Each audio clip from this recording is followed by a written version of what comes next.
the 3rd of October 1942, Usedom Island, Baltic coast. At Test Stand 7 in Peenemünde, the wind tastes of salt and solvent.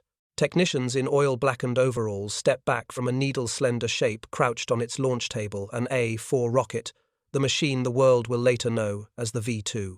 A siren blares, an ignition spark licks, and then the night is torn open. The rocket rises on a pillar of white fire, animals bolt for the tree line, and even the senior officers, men who have watched 1,000 explosions, forget to breathe. For a few exultant seconds, a silver spear drills into the clouds and keeps going. Someone says it softly, as if afraid to scare the future away. It works. Word travels quickly. In Berlin, reports pile up on polished mahogany. Successful flight, telemetry received, guidance acceptable, the ceiling higher than anything mankind has yet achieved. Within days, the language around the project changes. Where engineers wrote of prototypes and iterations, politicians begin saying Wunderwaffe, a miracle weapon. And under the Reich Chancellery's bunker lights, a familiar idea hardens into dogma. Technology will redeem strategy. It will outpace the enemy's numbers, their factories, their alliances. It will erase mistakes. Across the Reich, other machines are gestating. In Augsburg, the Messerschmitt Me 262, sleek twin-engined, faster than any propeller-driven fighter in the sky, howls down a runway, leaving test pilots laughing out loud inside their masks. In the pine forests, assembly halls are blasted into hillsides, conveyor belts hunched underground like arteries. In briefing rooms, new acronyms and code names flutter like moths against green felt maps. V1, V2, Amerika Bomber, Maus. Each carries a promise with the gloss of inevitability. The Allies will meet something they have never seen, and all their arithmetic will fail. But promises have costs. Alcohol and liquid oxygen by the railcar, nickel, chromium, high-temperature alloys metals that also feed the cannons and engines already fighting. Skilled workers, diverted from tanks. Scientists who measure progress in months, not days. Even here, at the edge of the Baltic, you can feel the contradiction humming beneath the triumph. The Reich is running out of time, and miracle weapons demand time most of all. Still, the dream blooms. In late-night conferences, silhouettes lean over blueprints under swinging lamps. If the Me 262 flew in squadron strength a year earlier, if the Von 2nd and V2 seconds struck not by the hundreds but the thousands, might the air war tilt back? Might London tremble? Might Allied bombers break? Might history itself shift a few degrees? The cameras of the propaganda ministry find the angles: stainless steel, gloved hands, a plume of flame at liftoff. And for a moment, looking at those frames, even a skeptic can believe in salvation by speed and fire. This is the story of how close Germany came to a technology that looked like the future and why the future arrived too late. The 13th of June 1944. In London, sirens wailed again, a sound the city had almost learned to live with. For nearly 5 years, residents had endured the Luftwaffe's blitz, then the intermittent drone of high-altitude bombers. But what they heard that morning was different.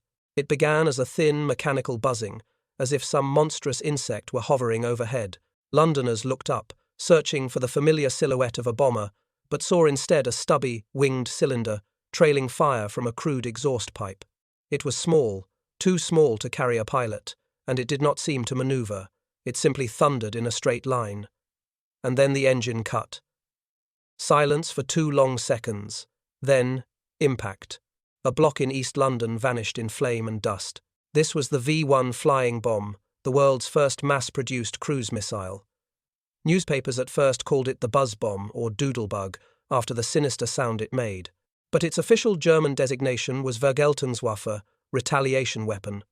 Within weeks, more than 2,000 of these pilotless bombs would scream across the channel, their guidance crude, their accuracy limited, but their effect undeniable. Fear. In the pubs and shelters, a new ritual spread.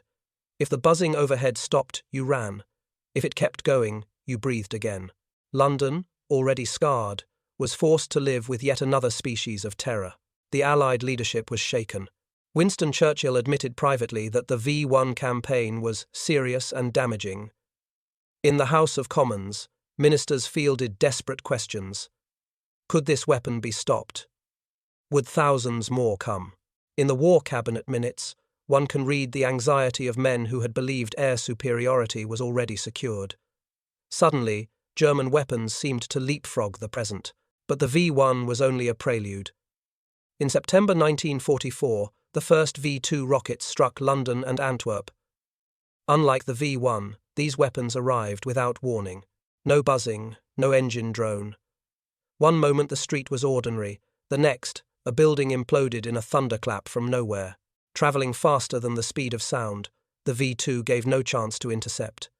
Its range 200 miles, its payload nearly a ton of high explosive. To civilians on the ground, it felt like the laws of war had changed overnight. Imagine the psychological shock. A city that had grown used to radar alerts, to scrambling fighters, to anti-aircraft guns, now faced a threat it could not predict or prevent. Diaries from Londoners speak of a different kind of dread. "We no longer look up," one woman wrote. "We simply wait." For the Allies, this was the moment of realization. The Third Reich had crossed into weapons that belonged more to the Cold War than the Second World War. The Germans were building technology that could leap beyond trenches and tanks, beyond the familiar tempo of war. And if they had begun sooner, if Hitler had not delayed the Me-262, if the V-2 had entered service in 1943, what then? In Berlin, Hitler grasped at these weapons like a drowning man reaching for driftwood. To his generals, he declared that retaliation weapons would force Britain to its knees, shatter morale, and perhaps fracture the Allied alliance. Propaganda broadcasts trumpeted them as proof of German genius, as a glimpse of invincibility still to come. The word Wunderwaffe, miracle weapon, entered the public lexicon. Yet behind the rhetoric, the cracks were already visible. The V-1 could be intercepted by faster fighters like the Spitfire Moker 14th, or shot down by improved anti-aircraft guns. The V-2, though unstoppable, was monstrously expensive. Tens of thousands of labourers, including prisoners from Mittelbau Dora, were consumed in its underground production. Each rocket that slammed into London had cost the Reich far more than the damage it inflicted. Still, in the summer and autumn of 1944, the shock was real. For ordinary soldiers and civilians alike, the idea that Germany possessed future weapons was unsettling. Allied intelligence scrambled for answers, dispatching agents to track launch sites, intercept blueprints, interrogate captured engineers. Fear mixed with fascination. Could this be the dawn of a new kind of war? And in that moment of doubt, the legend of the Wunderwaffe took root. For the German people, exhausted by endless defeats, it became a final candle of hope. Somewhere in the shadows, their scientists were preparing salvation. For the Allies, it was the seed of a different question. What if Hitler had been just a little faster?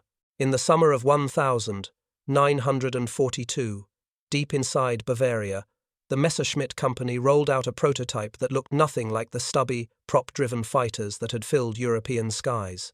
The Me-262 was sleek, with swept wings and twin nacelles hanging like clenched fists beneath them. Its Jumo 004 turbojet screamed rather than roared, and its airspeed touched 540 miles per hour, nearly 100 miles faster than the best Allied fighters of the day.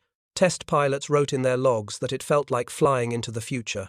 On paper, it was a war winner. With 4 30mm cannons mounted in its nose, the Me-262 could shred a bomber formation in seconds. American airmen who later encountered it admitted that no piston-engine fighter could match its acceleration. One Luftwaffe ace, Adolf Galland, said bluntly, "It was like a storm breaking in the clear sky." But history is cruel to prototypes. The Reich's industry in 1942 was already straining under the weight of Allied bombing and the demands of the Eastern Front. Jet engines devoured high-temperature alloys that were also needed for tanks and submarines. Worse, Hitler interfered directly. Obsessed with offense, he ordered the Me-262 redesigned as a blitz bomber capable of carrying bombs against ground targets. The delay was fatal. By the time the jet entered combat in mid-1944, the skies over Germany were already crawling with hundreds of Mustangs and Thunderbolts, ready to hunt anything that took off. Only about 1,400 Me-262 seconds were built, and fewer than 300 ever saw combat. Pilots who flew them scored victories, yes, but fuel shortages meant they could rarely fly. New recruits needed months of training to master a jet, and the Reich no longer had months. What might have been a revolution became a footnote. And yet, the what-if lingers. Allied commanders admitted privately that if squadrons of Me-260 2 had been available in 1943, the combined bomber offensive might have ground to a halt. The American daylight raid, so costly already, could have become impossible. Germany's cities might have survived longer, its industry less shattered. Perhaps even the timing of D-Day itself would have shifted. Instead, the Me-262 became a symbol not of salvation but of desperation. The jet that showed what was possible but arrived when nothing was possible anymore. The buzzing terror of the V-1. By the summer of 1944, Londoners had grown familiar with the sound of sirens, the rush into shelters, the thunder of bombs. But the V-1 flying bomb was different. Witnesses remembered it as a sound you could feel in your teeth, a harsh, stuttering buzz that gave the weapon its nickname, the buzz bomb or doodlebug. The contraption itself was crude, a small pilotless aircraft with stubby wings, a pulse jet engine, and a warhead packed with nearly a ton of explosives. Its range was about 150 miles, just enough to leap across the English Channel. Launched from ramps along the French coast, the WWII followed a simple course. They flew low, at roughly 350 miles per hour, until the fuel ran out. Then the engine cut off, and silence descended. Londoners quickly learned that silence was the deadliest sound of all. After 10 or 15 seconds, the missile plunged straight down and detonated with devastating force. In its first week, more than 500 volts 1 second were launched against London. By the campaign's end, over 9,000 had been fired at Britain. Roughly 2,400 landed in the city, killing more than 6,000 people and injuring 3 times that number. The psychological toll was immense. Diaries describe children crying themselves to sleep, mothers listening for the buzz above the rooftops, whole neighborhoods shattered in seconds. Yet the V-1 also exposed the contradictions of the Wunderwaffe. It was terrifying, yes, but not decisive. British defences adapted quickly. Radar stations tracked launches. Anti-aircraft batteries were moved closer to the coast, firing shells equipped with newly developed proximity fuses. Most importantly, new fighter aircraft, especially the fast Spitfire Manka 14th and the Tempest 5, were dispatched to hunt the WWII in mid-air.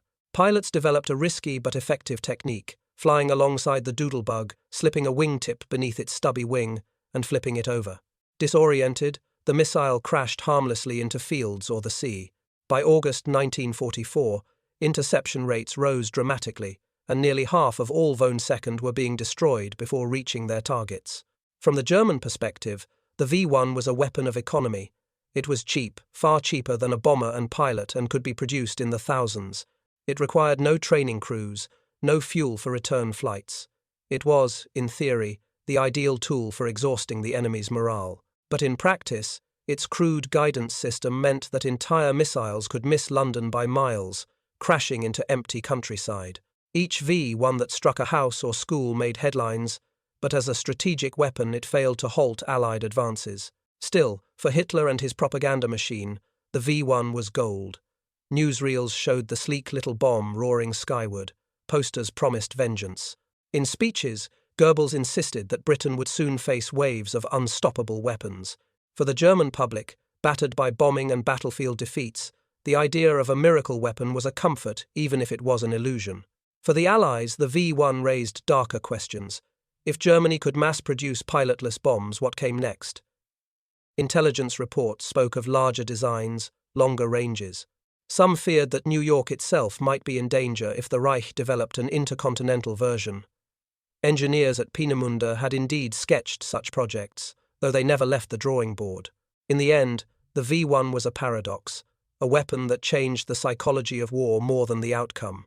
It introduced the world to the age of the cruise missile, but too late, too clumsily, and against an enemy too resilient to be broken by fear alone. For Londoners, it was another ordeal in a long litany of trials. For Germany, it was another desperate gamble.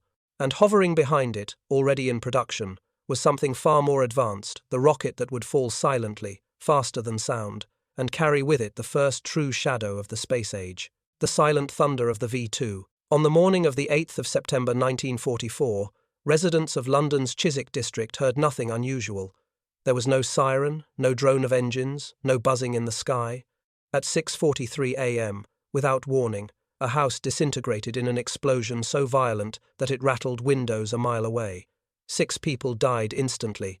Investigators at first thought it must have been a gas main accident, but as similar blasts followed in London and Antwerp, the truth emerged. Germany had unleashed a weapon the world had never seen, the V2 rocket. The V2 was a leap into the future. Over 14 meters tall, powered by liquid oxygen and ethanol, it could reach speeds of 3,500 miles per hour, faster than the speed of sound. Its parabolic arc carried it more than 50 miles into the edge of space before it plunged back down to Earth. It struck with the force of nearly a ton of high explosive. And because it traveled faster than sound, the explosion came first, the roar of arrival only afterward. There was no defense, no radar warning, no fighters to intercept it, no anti-aircraft shells fast enough to catch it. For civilians, the V2 redefined terror, death from nowhere. Technologically, it was decades ahead of its time. Designed by Wernher von Braun and his team at Peenemünde, the rocket incorporated guidance gyroscopes, turbopumps, and aerodynamic controls that would later become standard in spaceflight. Allied scientists who studied fragments of crashed rockets realized they were looking not at a weapon of the present war, but at the foundations of the next. Yet the Wunderwaffe paradox appeared again. Each V2 cost an astronomical sum to build, equivalent to dozens of fighter planes. The Reich produced over 3,000, at enormous expense, using forced laborers in the hellish underground tunnels of Mittelbau Dora, where tens of thousands of prisoners died from starvation, disease, and beatings. For every civilian killed by a V2 strike, it is estimated that more people perished constructing the rockets. Militarily, the V2 accomplished little. Roughly 1,400 were launched at London and 1,600 at Antwerp, killing around 9,000 civilians in total. The destruction was horrific for those directly struck: a cinema obliterated, a crowded market erased, but as a percentage of overall wartime casualties, the numbers were small. Compared to the tens of thousands of tons of bombs dropped daily by the Allies on German cities, the V2 was a pinprick, but psychologically it mattered. Diaries from Antwerp describe a city living in constant dread, knowing that no warning was possible. In London, one survivor wrote, "At least with the Blitz you heard them coming. This is like fate itself, falling from the sky." Churchill called them the most cruel weapons ever devised. For Hitler, the V2 was both obsession and delusion. He insisted it would force Britain to sue for peace, or at least paralyze Allied logistics through terror. But the launches did not slow the Allied advance through France and the Low Countries. If anything, they hardened resolve. British intelligence devised elaborate operations to track launch sites, bombing mobile ramps and supply depots, though never quickly enough to prevent attacks entirely. Ironically, the greatest legacy of the V2 was not in the war it failed to win, but in the peace that followed. At war's end, both the United States and the Soviet Union scrambled to capture German rocket scientists and hardware. Von Braun and many of his colleagues surrendered to the Americans, eventually designing the Saturn V rocket that would send astronauts to the moon. The V2, born in the desperation of Hitler's Reich, became the ancestor of space exploration. But in 1944, that future was invisible to the civilians huddled in London and Antwerp, who only knew that the laws of warfare had changed. The soundless thunder of the V2 was proof that the Third Reich could still reach across the Channel, even as its armies retreated on every front.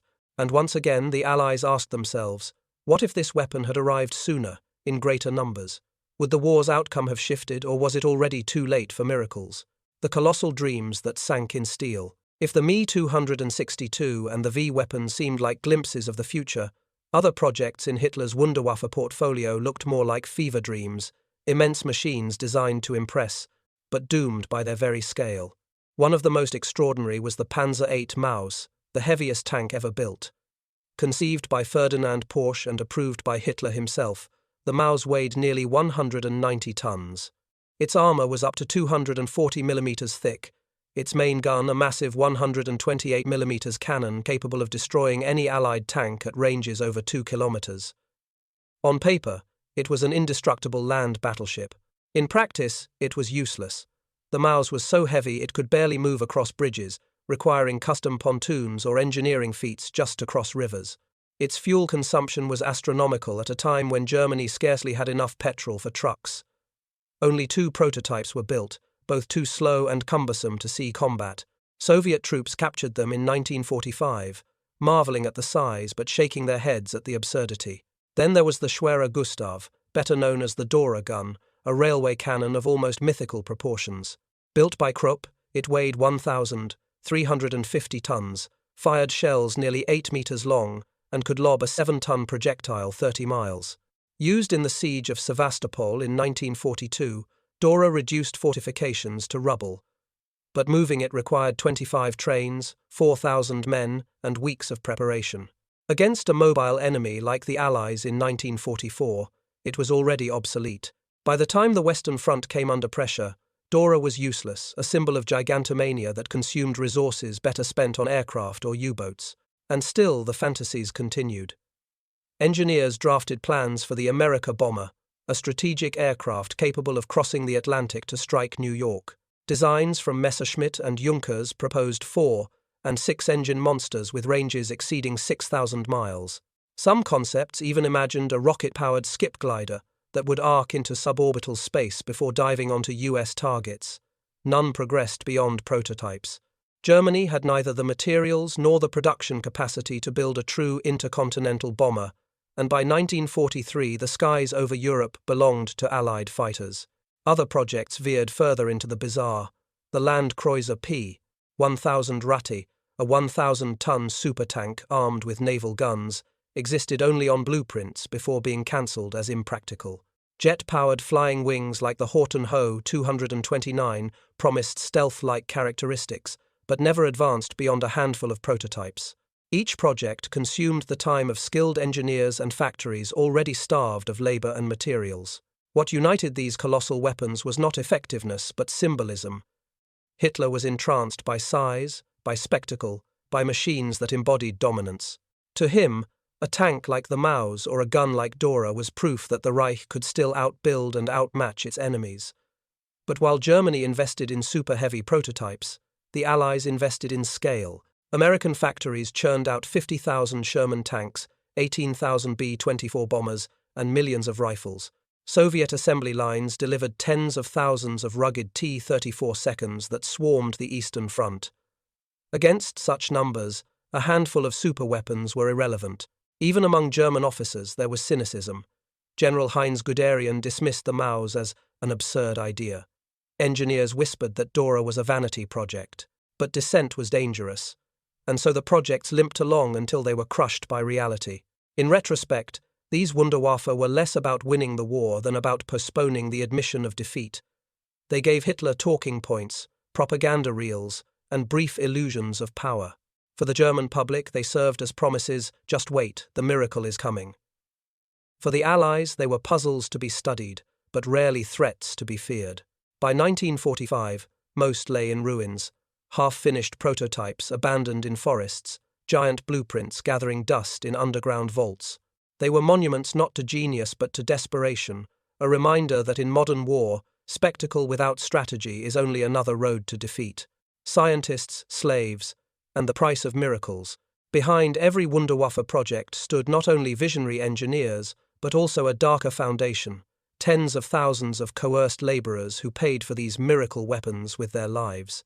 At the center of it all was Werner von Braun, a brilliant young engineer who dreamed of space exploration. In his notebooks, he sketched rockets that could carry satellites, probes, even men beyond Earth's atmosphere. But in the crucible of war, those dreams were bent into weapons. Von Braun's team at Peenemünde designed the V-2 rocket with breathtaking ingenuity, but under the gaze of Heinrich Himmler and the SS, their laboratory became entangled with terror. When Allied bombers struck Peenemünde in 1943, production was moved underground to the Mittelwerk tunnels near Nordhausen. There, a vast subterranean factory was carved out of the Harz Mountains, worked not by volunteers but by prisoners dragged from concentration camps. In the damp, choking darkness, men and women built the future of rocketry under the whip. Survivors described the tunnels as hell on earth. Shifts lasting 12 to 18 hours, no sunlight, food so scarce that workers gnawed on scraps of wood or leather. Disease spread unchecked. Guards executed prisoners for the smallest infractions. The statistics are staggering.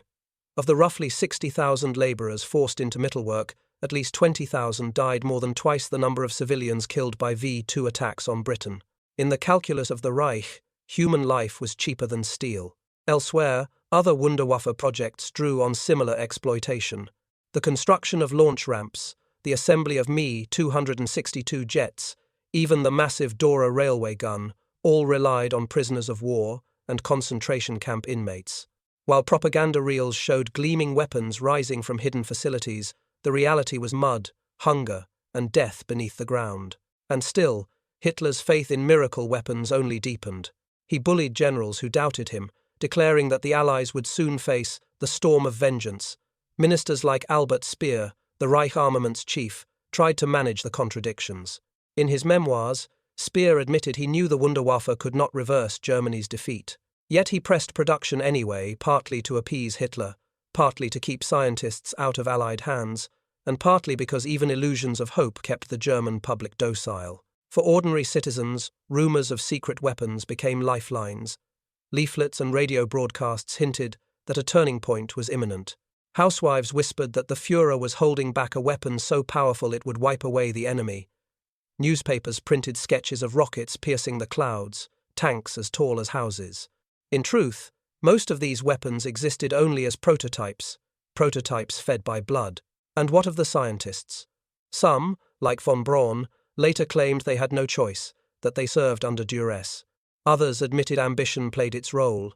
The chance to pursue advanced research, to be at the forefront of technology, was irresistible even if it meant complicity in crimes. After the war, many of them would be swept into Operation Paperclip, transported to the United States to build rockets for the Cold War, and, eventually, the moon landing. In the Soviet zone, engineers were captured and set to work on Moscow's missile programs. Thus, the legacy of the Wunderwaffe is not only technological but moral. The same rockets that terrorized London laid the groundwork for space exploration. The same engineers who worked under Himmler's eye became heroes of the space race. The same tunnels where prisoners died in darkness became historical scars, silent reminders that progress can emerge from atrocity. By 1944, Germany's dream of miracle weapons was no longer about winning. It was about denial, about clinging to the idea that genius and steel could substitute for dwindling armies and collapsing fronts. In the end, the Wunderwaffe were monuments to contradiction, brilliance and brutality, innovation and inhumanity, all welded together in the twilight of a dying Reich. Jet shadows over the Reich. By the autumn of 1944, the skies over Germany had become a battlefield of numbers. Hundreds of American B-17 seconds and B-24 seconds droned in formation, escorted by swarms of P-51 Mustangs. Against this ocean of silver, the Luftwaffe could offer only dwindling squadrons of worn-out fighters and exhausted pilots. And yet, when the Me-262 finally entered combat, it was as if a ghost from the future had slipped into the war. Allied pilots who first encountered it could hardly believe their eyes. The jet screamed past at speeds their Mustangs could never reach, closing in on bombers so quickly that gunners had only seconds to fire. Its 30mm cannons spat shells that could tear apart a flying fortress with a single hit. On the 26th of September 1944, in one of its first operational missions, a formation of Me-262 seconds downed several American bombers in minutes, leaving survivors stunned by the sheer speed of the attack. There was a moment, just a moment, when it seemed the tide might shift. If the Luftwaffe could field hundreds of jets, the bombing campaign might become untenable. Even General James Doolittle admitted the Me-262 was a formidable adversary. American pilots whispered in debriefings that they had glimpsed the weapon of tomorrow. But tomorrow never came. The jets were too few, too late. Fuel shortages grounded many. Allied bombing raids targeted runways and maintenance depots, catching Me-262 seconds vulnerable as they taxied or landed. Pilots, some barely trained, struggled to master the temperamental engines, which flamed out or seized under stress. And every hour spent repairing jets was an hour not spent defending against the endless waves of Allied aircraft.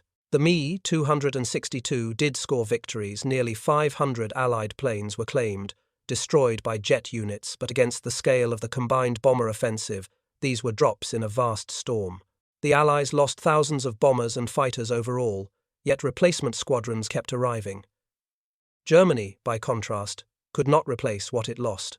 For the pilots who flew it, the Me-262 was both exhilaration and despair. Veteran ace Adolf Galland later recalled that flying the jet was like being a king for a moment, but even he admitted it was a king ruling over ashes. Each sortie was a glimpse of what might have been a Reich that had prepared earlier, a Luftwaffe reborn in jet-age armour, but in reality it was only the last gasp of a dying air force. The miracle weapon had appeared. It had terrified, impressed, even killed, but it had not saved. Cities that waited for silence. London, autumn 1944. The air raid sirens no longer promised safety, because the new terror came without warning. First had been the V1 buzz bombs, their insect-like drone filling streets with dread. Londoners had learned to measure life in seconds the moment the sound stopped. You had only heartbeats before impact. Then came the V2, a weapon that erased even that grim comfort. No sound, no alarm. One moment a marketplace bustled with shoppers, the next it was a crater of fire and smoke. Between September 1944 and March 1945, nearly 10,000 volts, 1 second and over 1,400 volts, 2 seconds were launched at Britain. Antwerp, newly liberated by the Allies, endured another 1,600 volts, 2 strikes. The numbers are cold, but the stories are searing. On the 25th of November 1944, a single V2 hit a crowded Woolworths department store in London, killing 168 civilians. In Antwerp, a V2 struck the Rex cinema, slaughtering 567 people, the deadliest single rocket attack of the war. The terror was not only in the destruction, but in the waiting. Londoners went about their days with a new fatalism. One diarist wrote, "It may come, or it may not. There is nothing to do but continue drinking our tea." Children played in rubble, mothers lined up for rations, clerks opened shops, all knowing a rocket might obliterate them in silence. The city had survived the Blitz, but the Blitz at least gave warning. The V2 offered none. For the Allies, the effect was sobering. Winston Churchill called the rockets the most cruel weapons ever devised, confessing to his cabinet that they could not be stopped. Fighter squadrons could chase Von second, but not V2 seconds. Anti-aircraft gunners were powerless. For the first time, the defenders of London were utterly helpless. And yet, the miracle never came. The rockets were terrible, yes, but not decisive. Britain did not sue for peace. Antwerp did not collapse as a supply hub. Instead, Allied engineers developed deception campaigns, feeding German launch crews false weather data to throw off aim. Bombers scoured northern France and Holland for mobile launch sites. Meanwhile, Allied armies pressed forward relentlessly, overrunning launch areas and forcing the Germans to retreat. For Hitler, the V-weapons became both propaganda and obsession. He boasted that they would bring England to her knees, yet even as he spoke, the Reich shrank mile by mile. The rockets gave Germany one last ability to strike, but they could not change the fact that Allied bombers burned German cities nightly, and Soviet armies closed in from the east. In the end, the Von second and V2 seconds were not war winners. They were war prolongers, terrifying civilians, stalling morale, but never shifting the battlefield. They left instead a legacy of shattered families, haunted cities, and the chilling knowledge that in the future, no one would ever be safe from weapons that struck without warning. The Führer's last illusion. By late 1944, Adolf Hitler was a man besieged by reality yet insulated by fantasy. Reports from the front were grim Soviets pushing through Poland, Americans and British breaking across France. Fuel was gone, divisions shattered, cities burning. And still, in the map rooms of the Wolf's Lair and later in the Berlin bunker, Hitler returned again and again to a single refrain. The Wunderwaffe would turn the tide. He bullied his generals with promises. "Just wait until the new weapons arrive," he told them. To Albert Speer, his armaments minister, he confided that the Allies' industrial advantage could be nullified by German genius. At conferences, he pointed at blueprints of the Me-262, the V2, the Amerika bomber, insisting these machines would restore initiative.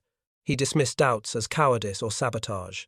Some generals humoured him, others despaired. Heinz Guderian, the famed tank commander, called the Maus tank a monstrosity, but Hitler brushed him aside. Luftwaffe officers pleaded to deploy the Me-262 as a fighter. only to watch Hitler insist on using it as a bomber. When production delays mounted, he lashed out, blaming treachery or lack of will. In truth, the Reich no longer had the fuel, materials, or time. The irony was brutal. Hitler's fixation on miracle weapons only accelerated Germany's collapse. Resources that might have gone into proven weapons, flak guns, fighter aircraft, armored vehicles were diverted into prototypes that never reached mass deployment. Factories turned out jets that could not be fueled, rockets that terrorized but could not win, blueprints that would never leave the drawing board. Meanwhile, Allied intelligence intercepted his speeches and noted the desperation. To them, the Wunderwaffe talk was both alarming and pathetic, a dictator clinging to toys while his empire crumbled. Yet the Allies did not dismiss the threat entirely. American generals fretted about jets slashing through bomber formations. British ministers dreaded rockets falling on London. The fear was real, but so too was the recognition that Hitler was gambling everything on weapons he could not truly wield. Inside Germany, propaganda echoed his delusions. Goebbels promised that secret weapons would punish the enemy. Posters showed sleek silhouettes rising into the sky. Ordinary Germans whispered rumors of death rays, supertanks, or bombs that could sink entire fleets. In their kitchens and shelters, citizens clung to the hope that science would save them, because nothing else could.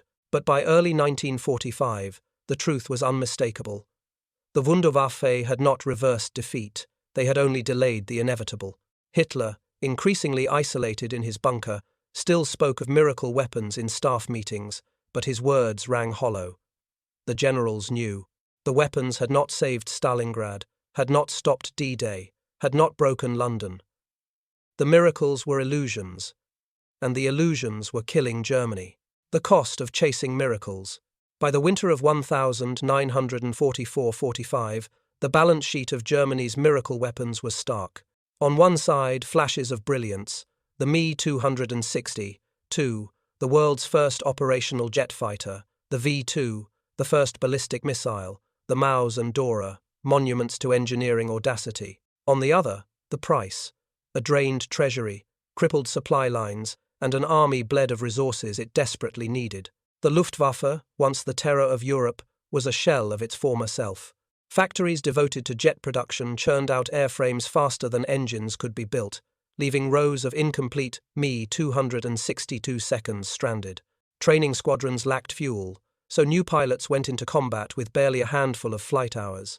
Meanwhile, the Allies produced thousands of conventional fighters every month, flooding the skies with Mustangs, Thunderbolts, and Tempests. The V-1 and V-2 campaigns consumed staggering amounts of manpower and material.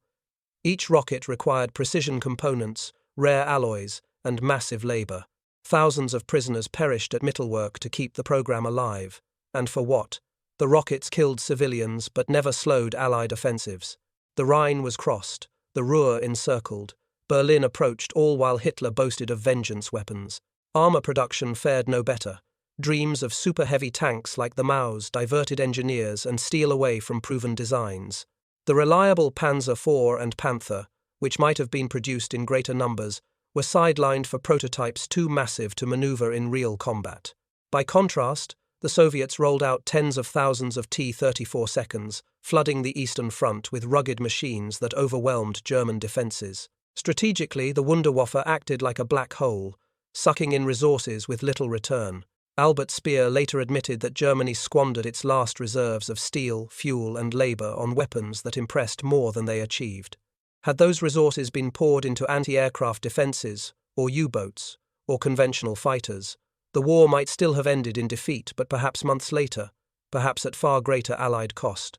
Instead, the obsession with miracles accelerated collapse. Cities burned under relentless Allied bombing. The Wehrmacht retreated on every front. Supply convoys ran dry, leaving divisions without ammunition or fuel. By January 1945, German soldiers were fighting with horse-drawn wagons and scavenged weapons, while in Peenemünde and Mittelwerk, engineers polished prototypes that no longer mattered. The irony was merciless. Hitler had promised salvation through technology, but his Wunderwaffe became symbols of futility. Each rocket launched, each jet sortie, each colossal machine rolled out of a factory brought Germany nothing but another day of war, and each day brought the Reich closer to annihilation. The miracle weapons had not saved Germany. they had drained it. Symbols in ashes. April 1945. Berlin was a city of rubble, its streets echoing with artillery and the tramp of Soviet boots. Yet in the midst of collapse, rumors still flickered that miracle weapons were hidden in secret vaults, that jets and rockets would rise to scatter the enemy. Even as shells fell on the Reich Chancellery, Hitler clung to those illusions, demanding reports on weapons that no longer existed. But outside the bunker, the contrast was brutal. London still stood, bruised but unbroken, despite months of Von Second and V2 seconds. Antwerp remained a supply hub, feeding Allied armies that pressed deeper into Germany. On the Eastern Front, Soviet tank brigades rolled forward in endless waves, indifferent to tales of superweapons. The Reich had promised storms of fire. The reality was ash and silence. The most haunting image came not from the battlefield, but from the tunnels of Mittelwerk. When US troops entered in April 1945, they found half-assembled rockets lined up like steel giants in the dark. Alongside them lay the bodies of prisoners who had built them, starved, broken, discarded. The contrast was unbearable. Machines that pointed to the future, surrounded by the corpses of the present. One American officer wrote simply, "We walked through hell and found the rockets of tomorrow." Elsewhere, Allied soldiers stumbled upon the hulks of abandoned mouse tanks, prototypes too heavy to move, sitting like stranded beasts. Blueprints for Amerika Bombers and jet bombers were stuffed into filing cabinets, their paper edges curling in the damp. The Wunderwaffe still looked impressive in sketches, but in reality, they were relics of a regime that mistook spectacle for salvation. And yet, the symbolic power endured. German civilians whispered that the rockets had been too few, too late, as though numbers alone could have changed fate. Allied troops, too, marveled at the technology, realizing they were glimpsing weapons decades ahead of their time. The contradiction became the final irony of the Third Reich, that its most advanced creations would outlive the Reich itself, serving new masters in a new world. In the smoking ruins of Berlin, Hitler's faith in miracle weapons died with him. But the symbols remained. Sleek jets on airfields, rockets pointing skyward, tanks that looked like fortresses. They were not miracles, they were monuments to arrogance, desperation, and the tragic belief that machines alone could decide history. The legacy of miracles that failed. The war ended not with miracle weapons, but with attrition, industry, and overwhelming force. By May 1945, Berlin was a shell, Hitler was dead, and the Third Reich lay in ruins. Yet the shadow of the Wunderwaffe lingered long after the last shot was fired, leaving questions that historians and survivors have asked ever since. How close had Germany come to reshaping the war with technology? Could things have been different if only the weapons had arrived sooner, in greater numbers? The answer is as complex as the weapons themselves. In one sense, the Wunderwaffe were astonishing achievements. The Me-262 showed the dawn of the jet age. The V2 was the ancestor of intercontinental missiles and space rockets. Even the more fantastical designs, the Horten flying wing, the Amerika bomber, the colossal tanks hinted at possibilities that would shape the Cold War imagination. Seen in isolation, they were machines of genius, evidence that German engineering had leapt decades ahead of its time. But war is not fought in isolation. It is fought in factories, on farms, in the fuel depots and the rail lines, in the bellies of soldiers and the nerves of civilians. Here, the Wunderwaffe failed utterly. Each rocket cost resources Germany could no longer spare. Each jet required alloys and fuel that the Reich lacked. Each supertank diverted steel from weapons that could actually fight. The supposed miracles only deepened the shortages, hastening collapse. The Allied strategy of total war, mobilizing entire economies, sustaining mass production, overwhelming with numbers, proved the true miracle of the conflict. American assembly lines delivered 96,000 planes in 1944 alone. Soviet factories, even while under siege, turned out 40,000 tanks. Britain produced radar, codebreakers, and aircraft in quantities Germany could not match. Against such a tide, no handful of prototype weapons could prevail. Yet the allure of the Wunderwaffe was not just technical, it was psychological. For Hitler, they were symbols of control in a world slipping from his grasp. For German civilians, they were promises that defeat was not inevitable. For Allied leaders, they were reminders that complacency could be fatal. that the enemy still had surprises left. The weapons fed hope, fear, and propaganda. They did not change the war, but they changed how the war was felt. The moral cost was deeper still. In the tunnels of Mittelwerk, tens of thousands of forced laborers perished building V-2 rockets.